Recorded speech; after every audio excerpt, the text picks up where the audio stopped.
ఒక ఊరిలో సుమిత్ర అనే అందమైన అమ్మాయి ఉండేది. సుమిత్ర చాలా పేద కుటుంబానికి చెందిన అమ్మాయి. తన వయసు 19 సంవత్సరాలు మాత్రమే. సుమిత్ర చిన్నతనంలోనే తన తండ్రి చనిపోయాడు.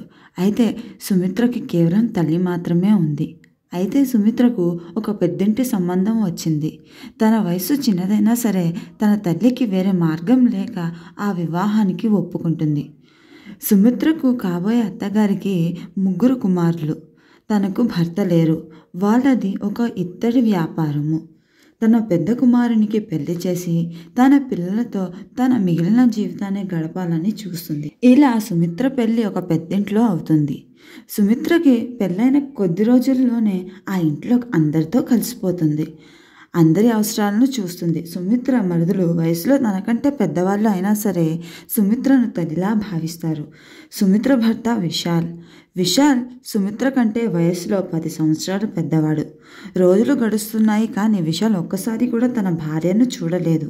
సుమిత్ర అత్తగారు సుమిత్ర చాలా మంచిదని, తను చాలా పని చేస్తుందని, ఇంట్లో అందరి అవసరాలను తీర్చుతుందని ఊరిలో అందరి ముందు సుమిత్రను పొగుడుతూ ఉంటుంది. అలానే ఈ సంబంధం తెచ్చిన సునీతను కూడా ఎప్పుడూ కృతజ్ఞతను చూపిస్తూ ఉంటుంది. పెళ్ళై ఇన్ని రోజులైనా సరే విశాల్ తన భార్యను చూడలేకపోతాడు. అసలు ఇలా అయితే అమ్మ నాకెందుకు పెళ్లి చేసింది, నా భార్యను నన్ను ఎందుకు దూరంగా ఉంచుతుంది అని కోప్పడుతూ తన తల్లిని అడగడానికి వెళ్తాడు. కానీ తనకి ధైర్యం సరిపోదు. సుమిత్ర తన భర్తకు అన్నం వడ్డించే సమయంలో కూడా తన అత్తగారు అక్కడే ఉండేది. అయితే ఒకరోజు తన తల్లి గుడికి వెళ్ళింది అని తెలుసుకుని విశాల్ తన భార్యను చూడడానికి పరుగున వెళ్తాడు. అప్పుడు విశాల్ని చూసి సుమిత్ర తన ముఖంని దాచుకుంటూ ఉంటుంది. విశాల్ తన భార్య తలపై కొంగు తొలగించి తనని చూస్తాడు. తన అందాన్ని చూసిన విశాల్ మనస్సు ఆనందంతో పులకరిస్తుంది. విశాల్ తన భార్యను దగ్గరకు తీసుకుని ఇలా అంటాడు, నువ్వు చాలా అందంగా ఉన్నావని ప్రజలు అంటమే విన్నాను కానీ ఎప్పుడూ చూడలేదు. నువ్వు ఆ మాటల కంటే చాలా అందంగా ఉన్నావు. నేను ఊహించిన దానికంటే చాలా అందంగా ఉన్నావు అని అంటాడు. అంతలో తన అమ్మ రావడం వల్ల విశాల్ త్వరగా బయటికి వెళ్ళిపోతాడు. తన తల్లి తన కొడుకుని గమనించినా సరే ఏమీ అనలేదు అని విశాల్ అనుకుంటాడు. కానీ మరుసటి రోజు విశాల్ తల్లి సుమిత్రను తన ఇంటికి పంపించేస్తుంది. 2 సంవత్సరాల పాటు నువ్వు ఇక్కడికి రావద్దు అమ్మా, నీ పుట్టింట్లోనే ఉండు అని తనకి కొంచెం డబ్బు ఇచ్చి పంపేస్తుంది. సుమిత్ర వెంట తన మరిది వెళ్తాడు. సుమిత్రను దింపి మరలా తిరిగి తను ఇంటికి వస్తాడు. సుమిత్ర వెళ్ళడం విశాల్కి అస్సలు ఇష్టం లేదు. నేను అనవసరంగా సుమిత్రను కలిశాను, లేదంటే కనీసం తను నేనున్న ఇంట్లోనైనా ఉండేది. ఇప్పుడు నాకు దూరంగా ఎక్కడికో వెళ్ళిపోతుంది అని బాధపడతాడు. విశాల్కు తన తల్లితో మాట్లాడడానికి ధైర్యం కూడా సరిపోదు. అందుకని తను ఏమీ చేయలేకపోతాడు. సుమిత్ర తన పుట్టింటికి చేరుకుంటుంది. తన తల్లితో కొంచెం సమయం గడిపి తన మెట్టింటి గొప్పలు చెప్తూ ఉంటుంది. తన అత్తగారు చాలా మంచిది అని, తన మరుదులు తనను తల్లిగా భావిస్తారు అని, ఇంకా వారి అవసరాలు అన్నీ నేను తీర్చేదాన్ని అమ్మ, సమయానికి అన్నం అన్నీ చేసేదాన్ని, వాళ్ళ మంచి చెడ్డలు అన్నీ చూసేదాన్ని. నాకు వాళ్ళందరూ అలవాటైపోయారు. ఇప్పుడు ఇక్కడికి వచ్చాక ఎలాగో ఉంది అంటూ ఉండేది. అమ్మ ఇలా చూడు, ఈ చీర అత్తగారే కొన్నారు. ఈ చీరే కాదు, ఇలాంటివి చాలా చీరలు నా దగ్గర ఉన్నాయి. చూసావు కదా, ఈ నగలు అన్నీ బంగారమే. ఇవన్నీ అత్తయ్య గారే కొన్నారు. నేను వెళ్ళేటప్పుడు 100 రూపాయలు కూడా ఇచ్చారు అని అంటూ ఉంటుంది. నెలకు నా అవసరానికి డబ్బులు కూడా పంపుతాను అని అన్నారు అని అంది.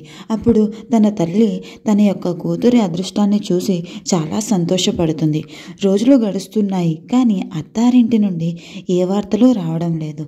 అందుకని సుమిత్ర బాధపడుతూ ఉంటుంది. తన భర్త కూడా తనకి గుర్తొస్తూ ఉంటాడు. ఏం చేయాలో అర్థం కాదు. అత్తగారేమో 2 సంవత్సరాల దాకా రావద్దు అని అన్నారు అని బాధపడుతూ ఉంటుంది.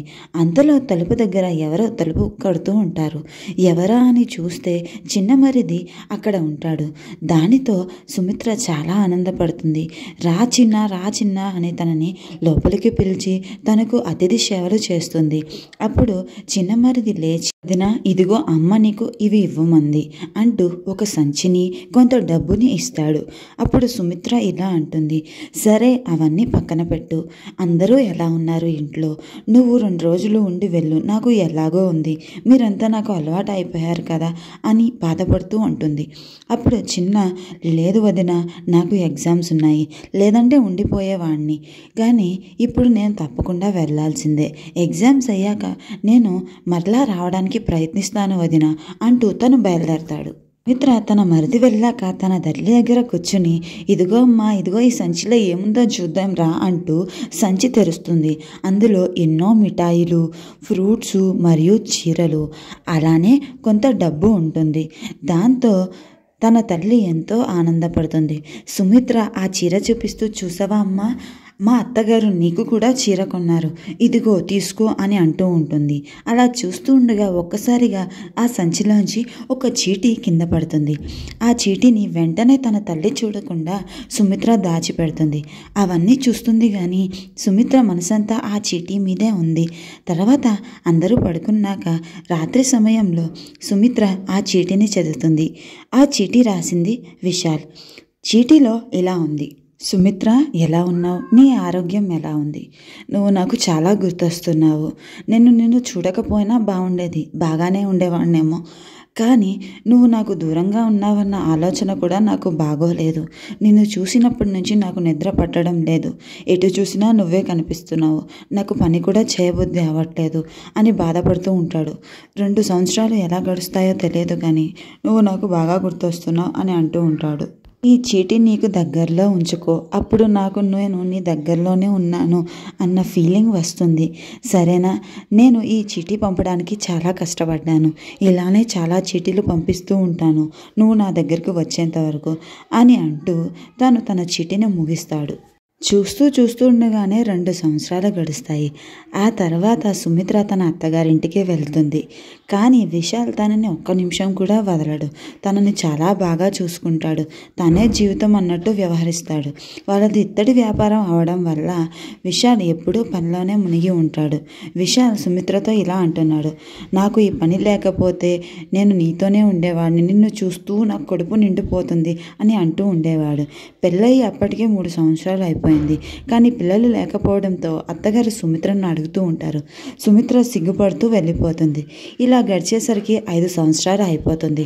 5 సంవత్సరాలు అయినా సరే సుమిత్రకు పిల్లలు కాకపోవడం వల్ల తన తల్లి ఎంతగానో బాధపడుతూ ఉంటుంది.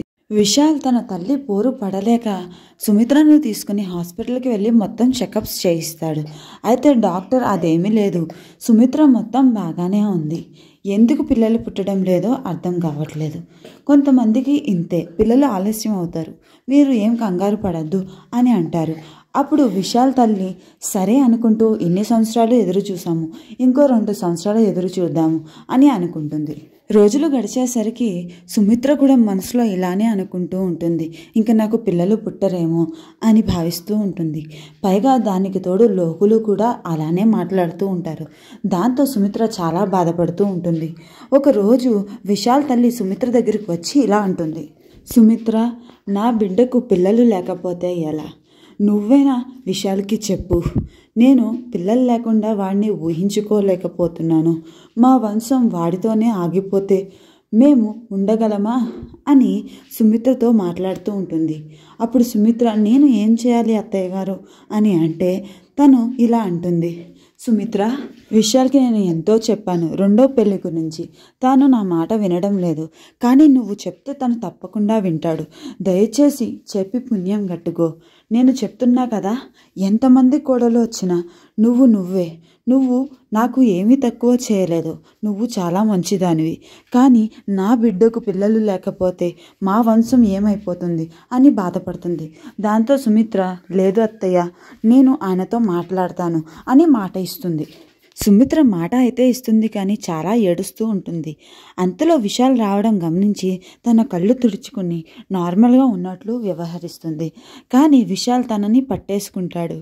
ఏంటి ఏడుస్తున్నావు, ఏమైంది నీకు, నిన్ను ఎవరు ఏమన్నారు, నేను నీకేమైనా తక్కువ చేస్తానా అని విశాల్ బాధపడుతూ ఉంటే సుమిత్ర ఇలా అంటుంది, అదేమీ లేదు అండి, అత్తయ్య నా దగ్గరికి వచ్చారు, ఆవిడ బాధపడుతున్నారు, మీకు పిల్లలు లేకపోతే తన వంశం ఏమైపోతుందా అని, దయచేసి మీరు రెండో పెళ్లి చేసుకోండి, నాకు పిల్లలు కావాలి అని అనిపిస్తుంది. దాంతో విశాల్, ఏంటి నేను రెండో పెళ్లి చేసుకోనా, నీకేమైనా బుర్ర పాడైపోయిందా అని కోప్పడతాడు. దాంతో సుమిత్ర, మీరు నేను ఏం చెప్పినా చేస్తాను అని మాటిచ్చారు, దయచేసి రెండో పెళ్లి చేసుకోండి అని అంటుంది. దాంతో విశాల్, సరే నేను పెళ్లి చేసుకుంటాను, కానీ నీ స్థానంలో నేను ఎవరినీ ఊహించుకోలేను అని అంటాడు. దాంతో సుమిత్ర సరే అని మాట ఇస్తుంది. తర్వాత సుమిత్ర ఏడుస్తూ ఉంటుంది. విశాల్ తన తల్లి దగ్గరికి వెళ్ళి, అమ్మ నువ్వు ఏదో సంబంధం చూసావంట కదా, చూడు నేను పెళ్లి చేసుకుంటాను అని అంటాడు. దాంతో విశాల్ తల్లి ఎంతో ఆనందపడుతూ సుమిత్ర దగ్గరికి వెళ్ళి చాలా కృతజ్ఞతలు చెప్తుంది. నీలా ఎవరూ ఆలోచించరమ్మా, నువ్వు వేరు, కానీ నీ స్థానంలో నేను ఎవరిని ఊహించలేను, నాకు నువ్వే పెద్ద కోడలివి ఎప్పటికీ కూడా అని అంటుంది. అలా అంటుంది కానీ సుమిత్ర విన్నట్టే అన్నీ వింటుంది, కానీ తను బాధలో కుమిలిపోతూ ఉంటుంది. ప్రజలు అంతా సుమిత్రని గమనిస్తూ ఉంటారు, కానీ తను ఏమాత్రం తనకు బాధ లేదు అన్నట్టుగా పెళ్లి పనుల్లో పార్టిసిపేట్ చేస్తూ ఉంటుంది. చివరికి పెళ్లి రోజు రానే వచ్చింది. ఆ రోజు సుమిత్ర అసలు తన గదిలోంచి బయటికి రాలేదు. తర్వాత చాలాసేపటికి తన అత్తగారు మొత్తం వెతికి తన గదిలోకి వెళ్తే సుమిత్ర అక్కడే ఉంటుంది. ఏమైంది సుమిత్ర, నువ్వు కిందకి రాలేదు, చాలా పని పడి ఉంది, ప్రజలంతా నీ గురించే మాట్లాడుకుంటున్నారు, అసలు ఏమైంది నీకు అని అంటే సుమిత్ర, లేదత్తయ్య నాకు ఒంట్లో బాగోలేదు, అసలు లేవలేకపోతున్నాను, ఏమీ అనుకోవద్దు, మీరు ఆ పనులన్నీ చూసుకోండి అని అంటూ ఉంటుంది. అలా మాట్లాడుతూనే ఒక్కసారిగా సుమిత్ర కింద పడిపోతుంది. వెంటనే అత్తగారికి చాలా కంగారు వచ్చి గట్టిగా అరుస్తూ ఉంటుంది, సుమిత్ర పడిపోయింది, త్వరగా రండి అని. విశాల్ త్వరగా వెళ్ళి ఏమైంది సుమిత్ర, ఏమైంది సుమిత్ర అని కంగారు పడుతూ ఉంటే హాస్పిటల్కి ఫోన్ చేసి డాక్టర్ని ఇంటికి పిలిపిస్తారు. డాక్టర్ వచ్చి చెకప్ చేసి ఏం కాదు, తన కడుపుతో ఉంది కదా అందుకనే అలా పడిపోయింది అని అంటాడు. దాంతో ఇంట్లో వాళ్ళందరికీ ఒక్కసారిగా షాక్ తగులుతుంది, సుమిత్ర కడుపుతో ఉందా అని. అప్పుడు విశాల్ ఇలా అంటాడు, నా భార్య కడుపుతో లేదనే కదా మీరు నా పెళ్లి చేద్దాం అనుకుంటున్నారు, ఇప్పుడు నా భార్య తల్లి కాబోతుంది, నువ్వు నానమ్మవు కాబోతున్నావు అమ్మ, ఇప్పుడైనా ఈ పెళ్ళి ఆపజేయు అని అంటాడు. అప్పుడు విశాల్ తల్లి ఇలా అంటుంది, ఈ పెళ్ళి ఆపను, జరుగుతుంది, తప్పకుండా జరుగుతుంది, ఎందుకంటే ఆడపిల్ల జీవితం రా ఇది. చివరికి ఆ రోజు పెళ్లి జరుగుతుంది, కానీ తన రెండవ కుమారుడికి పెళ్లి చాలా ఘనంగా జరుగుతుంది. అలానే సుమిత్రకు ఒక మంచి చెల్లి తోడవుతుంది. ఇంటికి వచ్చిన రెండవ కోడలు కూడా చాలా అంటే చాలా మంచిది. కొన్ని రోజులు గడుస్తూ ఉండగా సుమిత్ర ఒక పన్నంటి బిడ్డకు జన్మనిస్తుంది. అప్పుడు అత్తగారు ఆ బిడ్డను తీసుకుని, ఈ బిడ్డ ఇంకా నా బాధ్యత, వీటి మంచి చెడులు అన్నీ నేనే చూసుకుంటాను అని ఆనందపడుతూ ఉంటుంది.